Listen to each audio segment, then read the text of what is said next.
ಇವತ್ತು ಗುರುವಾರ ನಾನು ಸಾಗಿ ಮತ್ತು ಪಾಪು ಬೆಳಗ್ಗೆನೇ ಎದ್ದು ರೆಡಿಯಾಗಿ ರಾಘವೇಂದ್ರ ಮಠಕ್ಕೆ ಹೋದ್ವಿ ಫಸ್ಟು. ಸೊ ದೇವ್ರ ದರ್ಶನ ಎಲ್ಲ ತೊಗೊಂಡ್ವಿ. ಇನ್ನು ರೋಹನ್ನು ದೇವ್ರ ದರ್ಶನ ಎಲ್ಲ ಮಾಡಿದ್ಮೇಲೆ ಚಿಕ್ಕ ಪಾಪುಗೂ ಒಳ್ಳೇದಾಗಲಿ ಅಂತ ಆಶೀರ್ವಾದ ಕೊಡಿಸ್ತಾ ಇದ್ದ, ಅದನ್ನ ಹಾಗೆ ರೆಕಾರ್ಡ್ ಮಾಡಿಕೊಂಡೆ.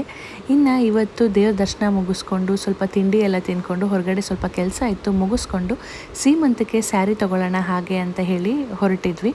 ಐಶುನು ಕೂಡ ಬಂದು ಹಾಗೆ ಜಾಯಿನ್ ಆದರು ನಮ್ಮ ಜೊತೆಗೆ.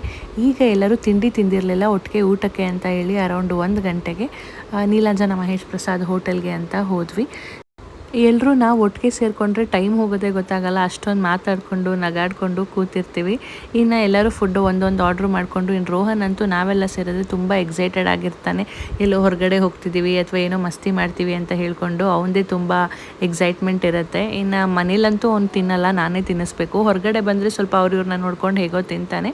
ಸೊ ಅಲ್ಲೆಲ್ಲ ಮುಗಿಸ್ಕೊಂಡು ಈ ಸಮ್ಮರ್ ಅಲ್ವಾ, ಸೊ ಐಸ್ ಕ್ರೀಮ್ ತಿನ್ನೋಣ ಅಂತ ಹೇಳಿ ಪೋಲಾರ್ ಬೇರ್ಗೆ ಬಂದ್ವಿ. ನಮ್ಮ ಫೇವ್ರೆಟ್ ಐಸ್ ಕ್ರೀಮ್ ಸ್ಪಾಟ್ ಅಂದರೆ ಅದು ಪೋಲಾರ್ ಬೇರ್, ಮೈಸೂರಲ್ಲಿ ಫಸ್ಟ್ ಸ್ಪಾಟ್ ಅಂತ ಹೇಳ್ಬೋದು. ಅಲ್ಲೂ ಬಂದು ಸ್ವಲ್ಪ ಹೊತ್ತು ಹ್ಯಾಂಗ್ಔಟ್ ಮಾಡಿಕೊಂಡು, ಅಂದರೆ ಸ್ವಲ್ಪ ಸಂಜೆ ಆಗಲಿ, ಮಧ್ಯಾಹ್ನ ಓಡಾಡೋಕ್ಕಾಗಲ್ಲ ಸ್ಯಾರಿ ಎಲ್ಲ ತೊಗೊಳಕ್ಕೆ ಅಂತ ಹೇಳಿ ಸಂಜೆ ಸ್ವಲ್ಪ ಟೈಮ್ ಅಲ್ಲಿ ಸ್ಪೆಂಡ್ ಮಾಡಿದ್ವಿ. ಅರೌಂಡ್ 4-4:30 ಹಂಗೆ ಬೇಕಾದರೆ ಸ್ಯಾರಿ ತೊಗೊಳಕ್ಕೆ ಹೋಗೋಣ ಅಂತ. ಇನ್ನು ಅಲ್ಲಿಂದ ನಾವು ಡೈರೆಕ್ಟಾಗಿ ಹೋಗಿದ್ದು ಯುವರಾಜ್ ಸಿಲ್ಕ್ ಸ್ಯಾರಿ ಶಾಪಿಂಗ್ ಮಾಡೋಕ್ಕೆ ಸೀಮಂತಕ್ಕೆ. ಯಾವ ಸ್ಯಾರಿ ತೊಗೊಂಡೆ, ಎಷ್ಟು ಪ್ರೈಸ್ ಆಯಿತು, ಹಾಗೆ ಸ್ವಲ್ಪ ಸ್ಯಾರಿ ಕಲೆಕ್ಷನ್ಸ್ ಕೂಡ ತೋರಿಸಿದ್ದೀನಿ. ಇಂಟ್ರೆಸ್ಟ್ ಇರೋರು ಚೆಕ್ ಮಾಡಿ ನೆಕ್ಸ್ಟ್ ಬ್ಲಾಗಲ್ಲಿ.